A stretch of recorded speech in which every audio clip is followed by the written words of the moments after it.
নমস্কার, আমি জ্যোতিষ আচার্য সিপারিয়াত।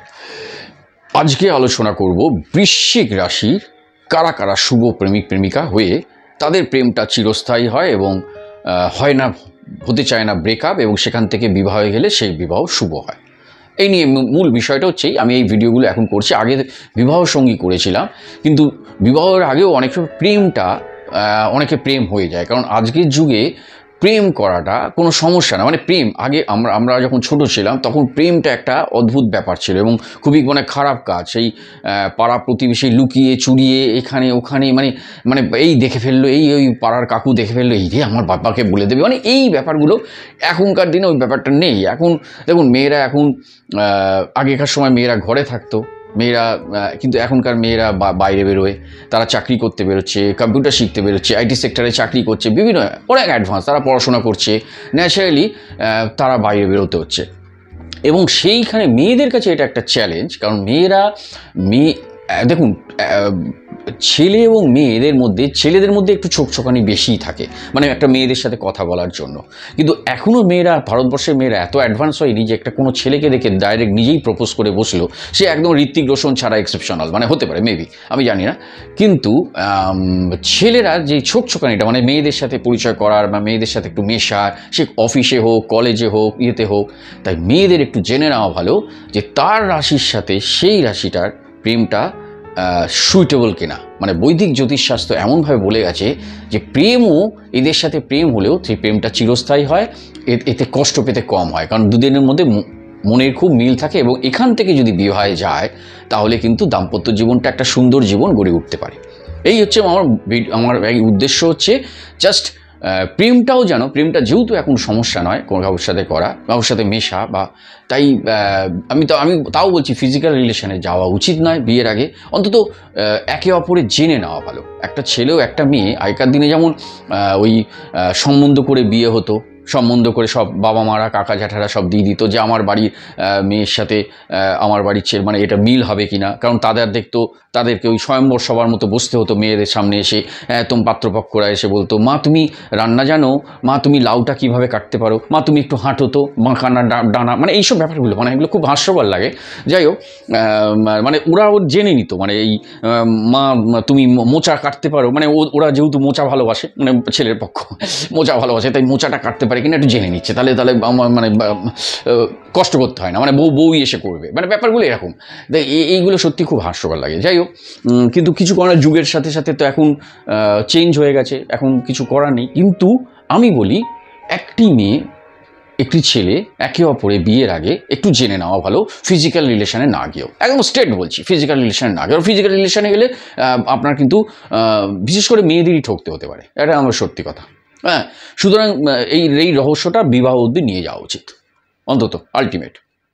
তো কেন কি, তাহলে কি সেই মেয়েটা জানতে পারবে সেই ছেলেটার পরিবারকে, সেই ছেলেটার বাবা কাকা জ্যাঠা কারা ছিল, সেই ছেলেটা কোন ফ্যামিলিতে গড়ে উঠেছে, কোন কালচার নিয়ে এসেছে। ছেলেটাও জানতে পারবে মেয়েটা কোন ফ্যামিলি থেকে উঠছে, আমার বাড়ির সাথে মেয়েটার মানসিকতা মিলবে কি মিলবে না। এই নিয়ে এদের অন্তত 3-4 মাসের একটা ডেটিংয়ে একটা সময় করে তাদেরকে একটু মতের আদান প্রদান করে একটু জেনে নেওয়া ভালো।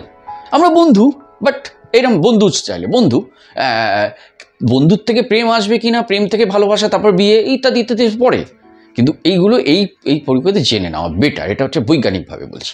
তাতে মেয়েটার তরফ থেকে এবং ছেলেটার তরফ থেকে দুজনের সুবিধে। যে দেখুন, প্রেম হলে না, আপনি প্রেম হলো, কিছুদিন মিশলো, 3-4 মাস 5 মাস, নট ফিজিক্যালি, আমি কথা বলছি না, কিন্তু তারপরে ব্রেকআপ হয়ে গেলে আইন, আদালত, সমাজ, পুলিশ, প্রশাসন ইত্যাদি ইত্যাদি কোনো প্রয়োজন নেই। কিন্তু বিয়ে করার পর যখন মতের অমিল হবে এবং সেখান থেকে ডিভোর্স ব্যাপারটা চলে যাবে, তাহলে কিন্তু আইন, আদালত এইসব আগডুম বাগডুম করে একেবারে লাইফ পুরো ফুটুডুম বানিয়ে দেবে। তাই এইটা যাওয়ার আগেই মানুষের একটু প্রেম করাটা, এখন এই জন্যই বলছি আজকের যুগ অনুযায়ী করে নেওয়া ভালো, অন্তত জেনে নেওয়া ভালো একে অপরকে, একটি ছেলে মেয়ে। তো মূল আজকে যেটা বিষয় হচ্ছে বৃশ্চিক রাশি কারা কারা শুভ প্রেমিক প্রেমিকা, এই নিয়ে আমি আজ আগের দিন তুলা রাশি বলেছিলাম। দেখুন, বৃশ্চিক রাশি হচ্ছে জলরাশি, রুলিং প্ল্যানেট মঙ্গল কিন্তু মেষেরও মঙ্গল, ফায়ার, ওরাও ফায়ার, কিন্তু এই জলরাশি। ওখানে মেষ কিন্তু ফায়ার সাইন, এখানে বৃশ্চিক কিন্তু মঙ্গল হয়েও জলরাশি। তা এর মধ্যে এদের সাথে বন্ধুত্ব খুব দারুণ হয় একটা মীন, একটা কর্কট। তো মীন কর্কটের সাথে এদের সাথে বন্ধুত্ব দারুণ হয়, এদের সাথে বিবাহ হতে পারে, কারণ যেহেতু ওরা পঞ্চম এবং নবম, নবম হচ্ছে কর্কট, তাই বিবাহ হতে পারে। কিন্তু সেটা মাঙ্গলিক দোষটা দেখে নিতে হবে, মাঙ্গলিক দোষ আছে কিনা, ব্যক্তিগত নবাংশ চাটে আছে কিনা। কারণ বিশেষজ্ঞ জ্যোতিষীকে অবশ্যই বিয়ের আগে দেখানো উচিত, কারণ ওই মাঙ্গলিক দোষটা আবার একটু গড়বড় করে দেয়। তো ঘটনা হচ্ছে, তো এদের সাথে মানে বন্ধুত্ব ফাটাফাটি, মনের মিল আছে, তাই জন্য বন্ধুত্ব এদের চিরস্থায়ী হয়। কিন্তু এখান থেকে প্রেমটা মানে একে অপরের আকর্ষণ, প্রেম হচ্ছে জানেন তো একটা দৈহিক আকর্ষণ এবং মানসিক আকর্ষণ, বোধ। তো সেই দৈহিক আকর্ষণে আপনার প্রেমটা চিরস্থায়ী হবে কিনা, এর জন্য দেখতে হয় আপনার বৃশ্চিক রাশির জন্য সবচেয়ে শুভ, মানে প্রেম করাতে তাদের খুব শুভ হয়ে যায়, সেটা হচ্ছে মকর, বৃষ এবং কন্যা। এই তিনটে রাশি, পৃথিবী রাশির সাথে বৃশ্চিক রাশি প্রেমটা কিন্তু খুব শুভ হয় এবং প্রেমটা গাঢ় হয়। মানে এই বৃশ্চিক রাশির সাথে যদি কোনো পার্টিতে বা বিয়েবাড়ির অনুষ্ঠানে, সামাজিক অনুষ্ঠানে, কোনো গ্যাদারিংয়ে, সেখানে যদি বৃশ্চিক রাশি এই কন্যা, মকর এবং বৃষকে দেখে, তাদের সাথে একটা আকর্ষণ মনে করে, একে অপরের কাছে আসে, কথা বলতে চায়, পরিচয় করতে চায়, আলাপ করতে চায়। এটা হচ্ছে একটা রাশিগতভাবে ইউনিভার্স এই মিলটা করিয়ে দেয়। তাই বৃশ্চিক রাশির সাথে প্রেমটা চিরস্থায়ী হয় কন্যা, মকর, বৃষ। এইবার বলবো বৃশ্চিক রাশির সাথে কিছুতেই বিবাহে বা প্রেমে যাওয়া উচিত নয় কোন রাশি, কোন তিনটে রাশি, এটা আমি মাথায় রাখুন। এইটাই হচ্ছে, কারণ এগুলো তো জানতে হবে, নাহলে তো এগুলো বলা আছে বৈদিক জ্যোতিষে।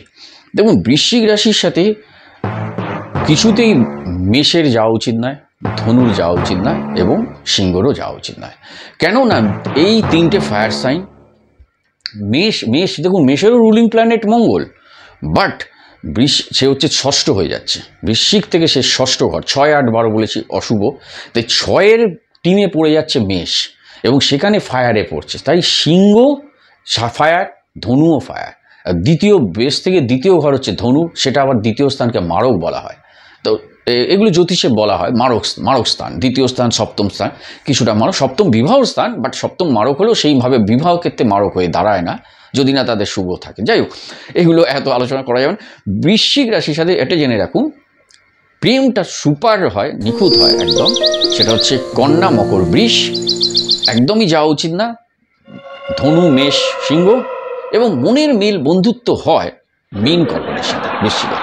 নমস্কার। নেক্সট বলবো ধনু রাশির শুভ প্রেমিকা এবং বন্ধুত্ব এবং প্রেম ইত্যাদি আলোচনা করবো। Thank you very much. সকলে ভালো থাকবে। নমস্কার।